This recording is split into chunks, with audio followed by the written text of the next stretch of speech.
أعوذ بالله من الشيطان الرجيم بسم الله الرحمن الرحيم الحمد لله رب العالمين. Nous sommes aujourd'hui vendredi 2 juin 2023 correspondant au 13 Zulqa'da 1444. Le destin précède l'homme sur la terre. Il n'y a pas de hasard dans cette vie. Tout a un sens, tout a une signification. Mesdames et messieurs, vous êtes sur votre YouTube channel 56 Le Triomphe. Oui, le triomphe de la lumière sur les ténèbres, le triomphe de la vérité sur le mensonge, le triomphe de l'Afrique authentique sur l'Afrique inventée par les ennemis de l'Afrique. 56 Le Triomphe, c'est la chaîne qui vous parle des mystères et des racines de l'Afrique. Si vous êtes nouveau sur cette chaîne, nous vous disons merci pour la confiance et bienvenue dans la famille. Eh bien, dans cette vidéo, nous parlons de l'histoire authentique des Traoré. Bienvenue à toutes et à tous. C'est votre serviteur le guide Koulibaly depuis Dabou. Restez avec nous, on se retrouve tout à l'heure.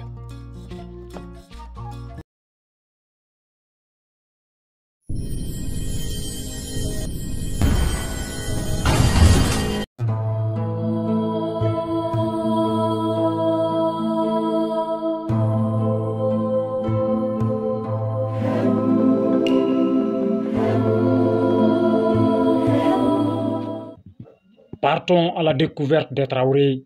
Oui, ils sont tous Traoré, mais à cause de certains événements et circonstances de la vie, on les appelle Dabo, Bousri, Bachili, Ouattara, Ouagué, Bamba, Bomba, Makadji, Diabaté, Diabagate, Dambélé, Ouedraogo, Diop, Mané, Sané, etc. Leur histoire, c'est aussi l'histoire de l'Afrique ancestrale. C'est votre serviteur le guide Koulibaly depuis Dabou. Accrochez-vous, nous allons déclencher le mécanisme vibratoire du dévoilement mystique. Le patriarche Dinga est accompagné par les guerriers Ouagué et 99 999 étalons. Leur destination, c'est Darega. Je vous rappelle que c'est l'épisode 14, les Traoré de l'Afrique de l'Ouest. Voilà. Donc, le patriarche Dinga est accompagné par les guerriers Ouagué et 99 999 étalons. Leur destination, bien entendu, c'est Darega. L'emplacement de Darega est occupé aujourd'hui par la ville de Chinguetti en Mauritanie. Chinguetti est à 523 km de Nouakchott. Darega fut le terrain des premiers balbutiements de Ouagadougou. Autrement dit, Darega fut le grand espace géographique qui a accueilli les guerriers Ouagué lors des 2 tentatives d'agrandissement de Ouagadougou en dehors du territoire égyptien. La première tentative d'extension, c'était avant l'an -400 avant Jésus-Christ. La deuxième tentative d'extension de Ouagadougou commença à l'an -400 avant Jésus-Christ. Ainsi, dans la vidéo précédente, on parlait justement de cette deuxième tentative qui avait conduit les Ouagué et leur chef Dinga au Yémen. Oui, mesdames et messieurs, Ouagadougou veut exister en dehors de l'Égypte. Ouagadougou veut exister en dehors de l'Égypte.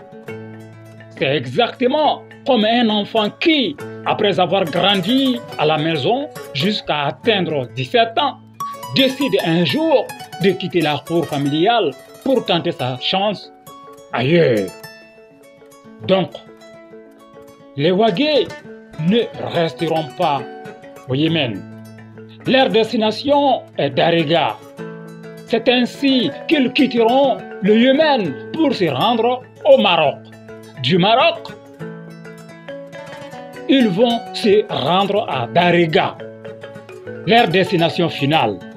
Mais Ils ne sont pas encore au bout de leur peine. Ils sont arrivés à Darega, mais ils ne sont pas encore au bout de leur peine. Darega est un terrain hostile et une grande adversité va se dresser devant les guerriers Ouagé à Darega. En effet, les démons de la tribu 18 habitaient les montagnes de Darega. Alors, qui sont les démons de la tribu 18? Djina Kafir ou fait, sinon, Djina ou fait, Djina ou organiser la Kabla. Donc, Djina Kabla Chama de Bé. Mais, Djina Kabla ou Bela Jelenchela, Djina Kabla Minka Fari Kakeme Toukan, au début de la tribu 18. Voilà. Donc, généralement, au Djina ou début sera, n'est-ce pas, Koulou sans fait. Voilà, on devait habiter Koulou là. Voilà. Donc, ces djinns habitent, n'est-ce pas, dans les montagnes. Voilà. Généralement, on lui est Koulou la Djinaoudi. On les appelle la tribu 18. Voilà. Donc, ces démons pensaient avoir un droit de propriété exclusif sur Darega et ses ressources. Oui, ces démons pensaient avoir un droit de propriété exclusif sur Darega et ses ressources. Notamment, le grand puits de Darega était jalousement gardé par les génies de la tribu 18. Selon ces démons, selon ces génies, l'eau de ces puits mystiques et mystérieux est une bénédiction. Et il n'est pas question que les humains touchent à cette eau. Oui, selon eux, il n'est pas question que les humains touchent à cette eau. Effectivement, cette eau est bénie. C'est un trésor. Voici la bénédiction qui a été faite sur cette eau. Voilà. Alaka anga jigiya o mafa ma jigin danga mandi. Amina ya Rabbi. Donc, duwawu min kela kolon jila o duwawu deni. Alaka anga jigiya o mafa ma jigin danga mandi. Amina ya Rabbi.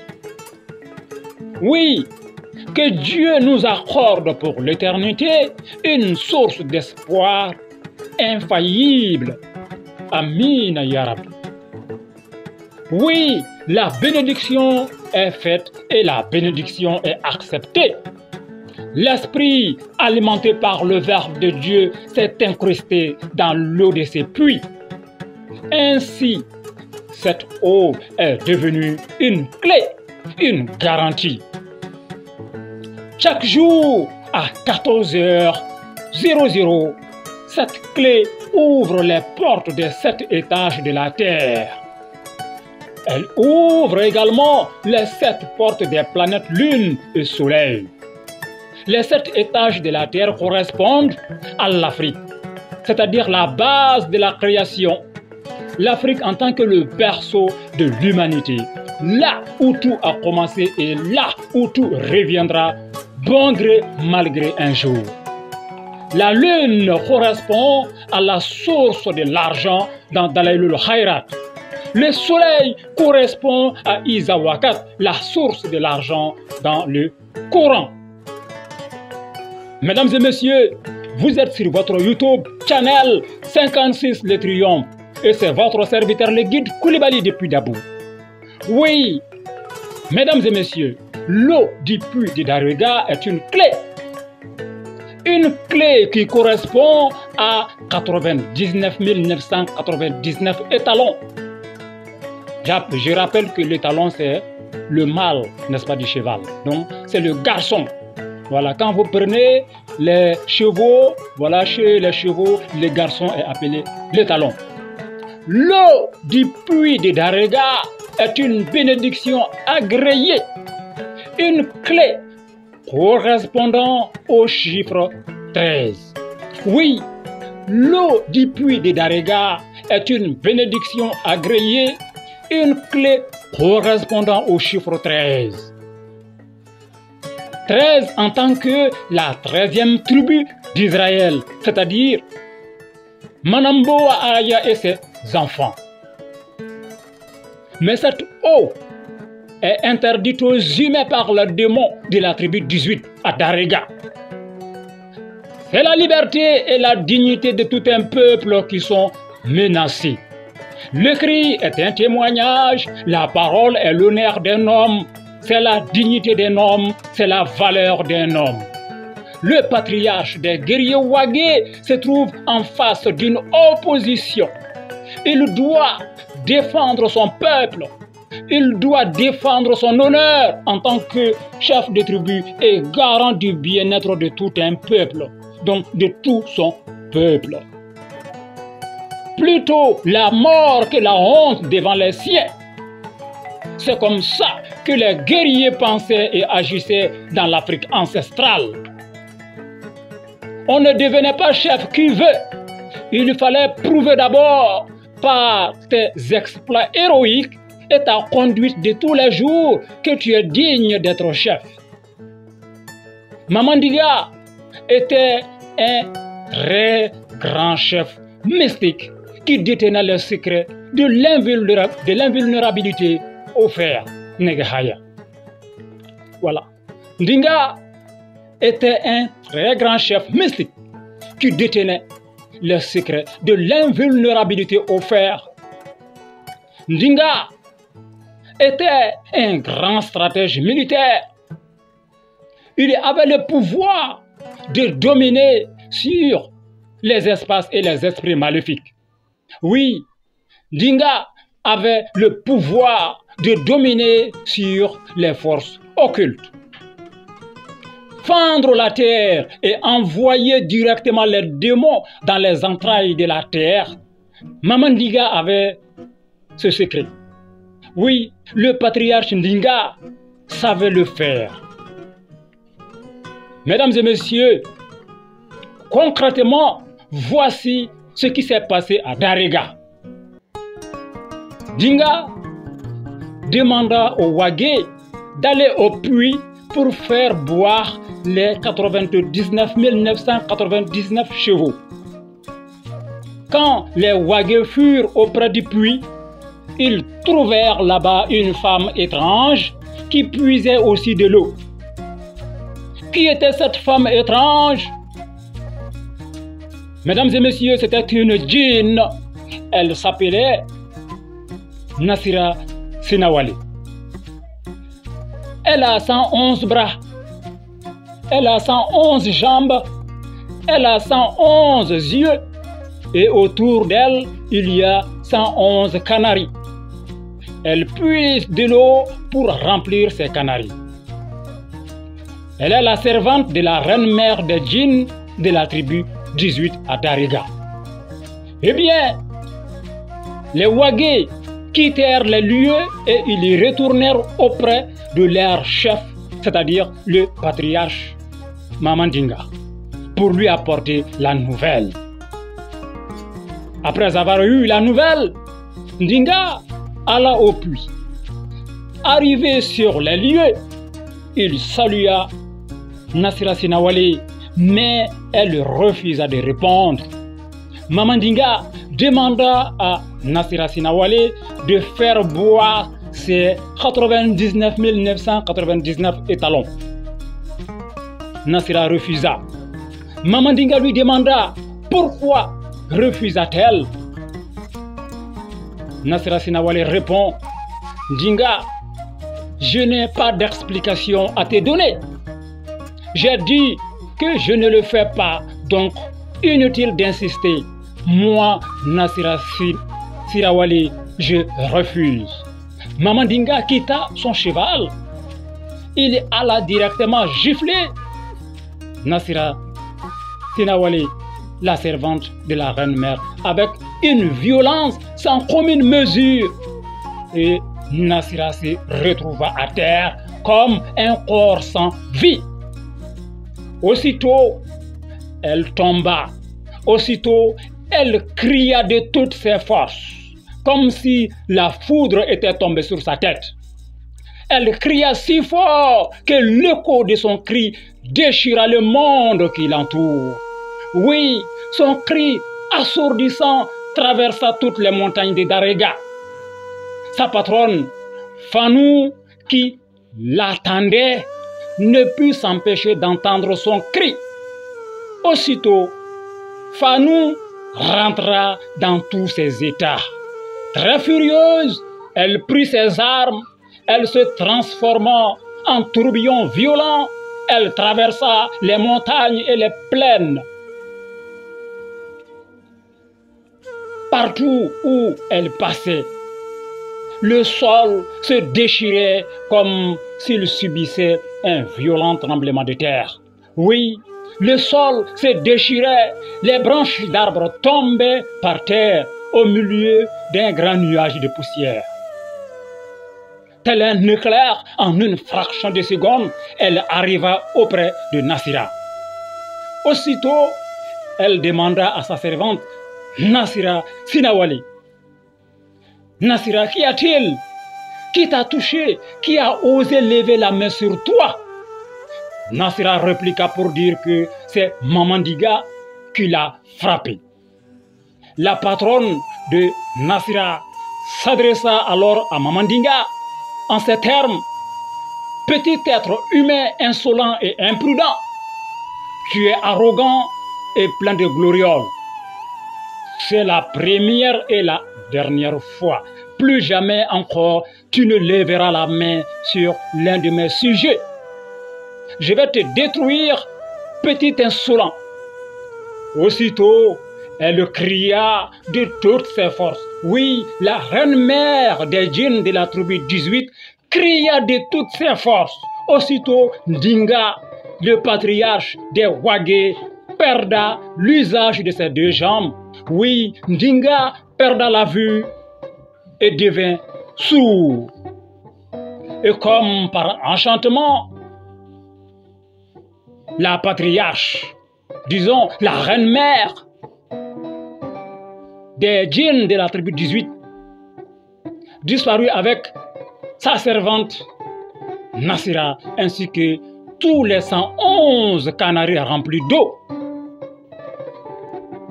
Le patriarche Ndinga est resté dans les mains des Wagé. Tous les Wagé s'interrogent à présent sur le sort de leur chef. Oui, tous les Wagé s'interrogent sur le sort du patriarche Ndinga. Ils sont pleins de doutes. L'heure est grave. L'heure est grave, mais l'espoir est permis quand même. Car Ndinga aussi n'est pas un chiffon. C'est un vrai chef. Maman Ndinga utilisa alors l'eau des 7 canaris mystiques de ses ancêtres. Son père, Ardou, lui avait donné des secrets très puissants. Donc, Maman Ndinga, le patriarche, n'est-ce pas, des Wagé, le patriarche des Maraka, n'est-ce pas, qui venait pour fonder de nouveau Ouagadou, utilisa l'eau des 7 canaris mystiques, n'est-ce pas, de ses ancêtres, pour se soigner. Mesdames et messieurs, vous écoutez votre serviteur le guide Koulibaly depuis Dabou. Maman Ndinga retrouva la guérison.